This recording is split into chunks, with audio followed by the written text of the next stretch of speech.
ఇజ్రాయెల్కు మిత్ర దేశాలు Britain, Canada, Australia shock ఇచ్చాయి. బెంజమిన్ నెతన్యాహుకు మింగుడు పడని నిర్ణయం తీసుకున్నాయి. తాజాగా ఈ మూడు దేశాలు పాలస్తీనాను దేశంగా గుర్తిస్తున్నట్టు ప్రకటించాయి. పాలస్తీనాను వ్యతిరేకించే పశ్చిమ దేశాలు ఈ నిర్ణయం తీసుకోవడం ఇప్పుడు హాట్ టాపిక్ గా మారింది. ఇప్పుడు ఇదే ట్రెండ్ గా నడుస్తుంది. ఈ మూడు దేశాల బాటలో ఫ్రాన్స్, బెల్జియం, లక్సెంబర్గ్, మాల్టా దేశాలు కూడా అడుగులు వేస్తున్నాయి. ఇది ఇజ్రాయెల్ కి ఊహించని పరిణామం. 2 ఏళ్లుగా గాజాపై ఇజ్రాయెల్ చేస్తున్న యుద్ధాన్ని ఆపాలంటూ ఆయా దేశాలు నినాదిస్తున్నాయి. ఇప్పుడు మరిన్ని దేశాలు పాలస్తీనాను గుర్తించేందుకు సిద్ధమవుతున్నాయి. అసలు పాలస్తీనా ఎక్కడ ఉంది? పాలస్తీనా గుర్తింపుపై ఇజ్రాయెల్ ప్రధాని నెతన్యాహు స్పందన ఏంటి? Let's watch. ఇజ్రాయెల్కు మిత్ర దేశాలు షాక్ ఇచ్చాయా? గాజా ఆకలి కేకలపై ఆ మూడు దేశాలు ఏమన్నాయి?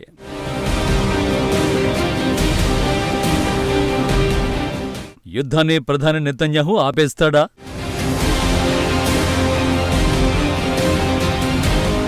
ఇజ్రాయెల్ ప్రధానమంత్రి నెతన్యాహుకు మిత్ర దేశాలు భారీ షాక్ ఇచ్చాయి. కీలకమైన యునైటెడ్ కింగ్డమ్, ఆస్ట్రేలియా, కెనడా దేశాలు పాలస్తీనాను అధికారికంగా గుర్తిస్తున్నట్టు ప్రకటించాయి. ఇప్పుడు పాలస్తీనాను దేశంగా గుర్తించే ట్రెండ్ మొదలైంది. ఫ్రాన్స్, బెల్జియం, లక్సెంబర్గ్, మాల్టా దేశాలు కూడా అదే బాటలో పయనిస్తున్నాయి. 2 దేశాల పరిష్కారానికి మద్దతును తెలుపుతున్నాయి. అంతేకాదు అంతర్జాతీయంగా ఆయా దేశాలు పాలస్తీనాకు మద్దతు కూడగట్టేందుకు ఎత్తునిస్తున్నాయి. నిజానికి గాజాలో జరుగుతున్న యుద్ధంతో చాలా దేశాల అభిప్రాయాలు మారుతున్నాయి. పాలస్తీనాను దేశంగా గుర్తించేందుకు ఓకే చెబుతున్నాయి. ఈ 8 దేశాలతో సహా మొత్తం 28 దేశాలు పాలస్తీనాకు జై కొడుతున్నాయి. అయితే ఈ 28 దేశాలు అరబ్ దేశాలు, ముస్లిం దేశాలు అనుకుంటే పప్పులో కాలేసినట్టే. ఈ 28 దేశాలు కూడా ఇజ్రాయెల్కు మిత్ర దేశాలు కావడం ఇక్కడ విశేషం. ఈ దేశాలని గాజాలో తక్షణమే యుద్ధం ఆపాలని డిమాండ్ చేస్తున్నాయి. యుద్ధంలో చిన్నారులు చనిపోతున్నారని, గాజాలో భయంకరమైన హత్యాకాండ సాగుతోందని ఆరోపిస్తున్నాయి. 28 దేశాల సంగతి ఎలా ఉన్నా ఇక్కడ యూకేను ప్రత్యేకంగా చెప్పుకోవాలి. ఎందుకంటే అసలు ఇజ్రాయెల్కు పునాది వేసిందే ఈ ఆంగ్లేయుల దేశం. గాజాలో భయానక యుద్ధాన్ని ఆపేయాల్సిందేనని తేల్చేశాడు. ఆకలితో అలమటించే చిన్నారులను చంపుతున్న మిలిటరీని ఎలా సమర్థించుకుంటారని లండన్ ప్రశ్నిస్తోంది. నిజానికి ఇజ్రాయెల్ అంగీకారంతోనే చర్చలతో పాలస్తీనా దేశాన్ని ఏర్పాటు చేయాలన్నది గతంలో పశ్చిమ దేశాల విధానం. ఇప్పుడు ఆ విధానం నుంచి తప్పుకుంటున్నాయి. గాజాలో మారణకాండపై ఆందోళన వ్యక్తం చేస్తున్నాయి. ఇప్పటికే గాజా యుద్ధంలో 65,000 మంది ప్రజలు మరణించినట్టు ఐక్యరాజ్య సమితి విచారణ కమిషన్ వెల్లడించింది. గాజాలో ఇజ్రాయెల్ మారణహోమానికి పాల్పడింది అంటూ ఆ కమిషన్ ఆరోపించింది. నిజానికి ఈ ఆరోపణలను అమెరికాతో సహా మిత్రదేశాలు ఖండించాయి. తాజాగా పాలస్తీనాను యూకే, కెనడా, ఆస్ట్రేలియా గుర్తించడంపైన నెతన్యాహు స్పందించాడు. అసలు పాలస్తీనా దేశమనేదే లేదని తేల్చి చెప్పాడు. తమ దేశం మధ్యలో ఒక ఉగ్రవాద దేశాన్ని బలవంతంగా ఏర్పాటు చేయడానికి జరుగుతున్న ప్రయత్నాలను ఏమాత్రం సహించమన్నారు. పాలస్తీనాను గుర్తించడమంటే టెర్రరిస్టులకు రివార్డులివ్వడమేనని మండిపడ్డారు. ఉగ్రదేశం ఏర్పాటును అడ్డుకున్నామని నెతన్యాహు స్పష్టం చేశాడు. జుడియా, సమరియాలోనూ యూదుల స్థావరాలను రెట్టింపు చేస్తామన్నారు. బ్రిటన్, కెనడా, ఆస్ట్రేలియా నిర్ణయంతో క్షేత్రస్థాయిలో ఎలాంటి మార్పులొస్తాయి? నిజం చెప్పాలంటే ఏ మార్పులు రావు. ఎందుకంటే పాలస్తీనాకు ఎలాంటి సార్వభౌమ భూభాగం లేదు. పాలస్తీనా భూభాగాన్ని మొత్తం ఇజ్రాయెల్ ఆక్రమించేసుకుంది.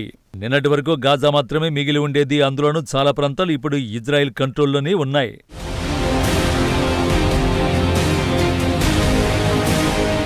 పాలస్తీనాకు ఐక్యరాజ్య సమితిలో సభ్యత్వం కూడా లేదు.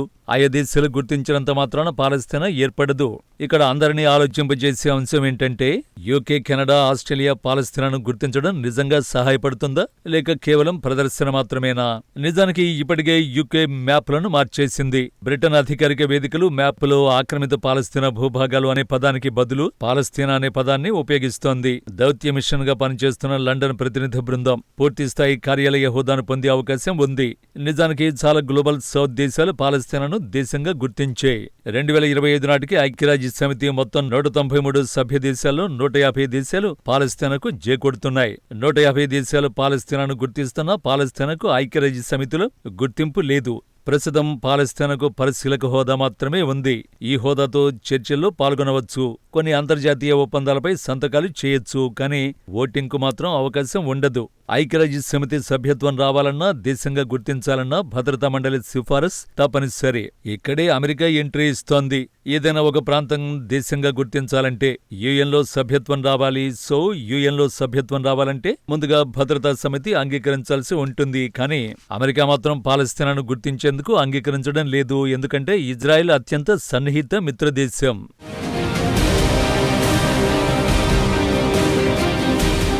ఒకవేళ పాలస్తీనా గుర్తింపునకు అవసరమైన తీర్మానాన్ని భద్రతా సమితిలో ప్రవేశపెట్టారే అనుకుందాం. అప్పుడు తప్పనిసరిగా భద్రతా సమితిలో 5 శాశ్వత సభ్య దేశాలు ఆమోదం తెలపాల్సిందే. ఏ ఒక్క దేశం వ్యతిరేకంగా ఓటేసినా ఆ బిల్లు ఆమోదం పొందదు. సో ఇజ్రాయెల్కు అనుకూలంగా కంపల్సరీగా పాలస్తీనా బిల్లును అమెరికా వీటో చేస్తుంది. అలాంటప్పుడు ఎందుకు ఆయా దేశాలు పాలస్తీనాను గుర్తిస్తున్నాయి? ఆ గుర్తింపుతో ఉపయోగం ఏమిటి? ఇజ్రాయెల్ని ఒత్తిడి చేసేందుకు ఉపయోగపడుతుంది. గాజాలలో ఆత్మస్థైర్యాన్ని నింపడానికి మాత్రమే పనికొస్తుంది. దేశంగా గుర్తించిన తర్వాత పాలస్తీనాకు మరింత సాయం అందించే అవకాశం ఉంటుంది. ఆయా దేశాలు తమ వాణిని వినిపించొచ్చు. పాలస్తీనాను గుర్తించిన దేశాలు ఇజ్రాయెల్పై ఆంక్షలను విధించొచ్చు. లేదంటే పాలస్తీనాతో చర్చలకు ఒత్తిడి చేయొచ్చు. నిజానికి పాలస్తీనాలో గాజా భాగంగా ఉంది. దీంతోపాటు వెస్ట్ బ్యాంకులో కొన్ని ప్రాంతాలపై మాత్రమే పాలస్తీనా అథారిటీకి పట్టు ఉంది. అక్కడ కూడా పరిమిత అధికారాలే ఉంటాయి. విదేశీ సాయంపైనే ఆ ప్రాంతాల్లో పాలన సాగుతోంది. ఏం చేయాలన్నా పాలస్తీనా అథారిటీకి మళ్లీ ఇజ్రాయెల్ అవసరమే ఏర్పడుతుంది. నిజానికి గాజా సొంతంగా పాలించుకుంటున్నా ఆ ప్రాంతానికి విద్యుత్ సరఫరా చేసేది ఇజ్రాయెలే. గాజాలో చలమణయ్యేది ఇజ్రాయెల్ కరెన్సీనే. ఒకవేళ ఇజ్రాయెల్ అభిమతానికి వ్యతిరేకంగా ఆయా దేశాలు అడుగులు వేస్తే విద్యుత్ సరఫరాను ఇజ్రాయెల్ నిలిపేసే అవకాశం ఉంది. ఏ రకంగా చూసుకున్నా పాలస్తీనాకు ఇజ్రాయెల్ సహకారం తప్పనిసరి. భారత్ సైతం 2 దేశాల పరిష్కారాన్ని సూచిస్తోంది. కానీ ఇరు దేశాలు దౌత్య చర్చలతోనే సమస్యను పరిష్కరించుకోవాలని ఢిల్లీ కోరుతోంది. నిజానికి భారత్ వాదన సరైనదే. ఆ 2 దేశాల మధ్య సంక్షోభం ఆగిపోవాలంటే దౌత్యపరమైన మార్గమే సరైనది. ఇలా ఏకపక్షంగా పాలస్తీనాను గుర్తించడం అంటే ఇజ్రాయెల్ను మరింత రెచ్చగొట్టడమే అవుతుంది. ఏకపక్షంగా పాలస్తీనాను గుర్తించడాన్ని అమెరికా కూడా వ్యతిరేకిస్తోంది. ఇజ్రాయెల్తో ప్రత్యక్ష చర్చలతోనే పాలస్తీనా ఏర్పడాలన్న వాదనే అమెరికా సమర్థిస్తోంది. 2 దేశాల పరిష్కారం అన్న చర్చే దీర్ఘకాలికంగా ఉన్నదే. ఇది రాజకీయంగా వివాదాస్పదమైనది. 1967 సరిహద్దులు వెనక్కి వెళ్లేందుకు ఇజ్రాయెల్ నిరాకరిస్తోంది. జెరూసలంను వదులుకునేందుకు ఏమాత్రం అంగీకరించడం లేదు. పాలస్తీనా మాత్రం తూర్పు జెరూసలంను రాజధానిగా పేర్కొంటోంది.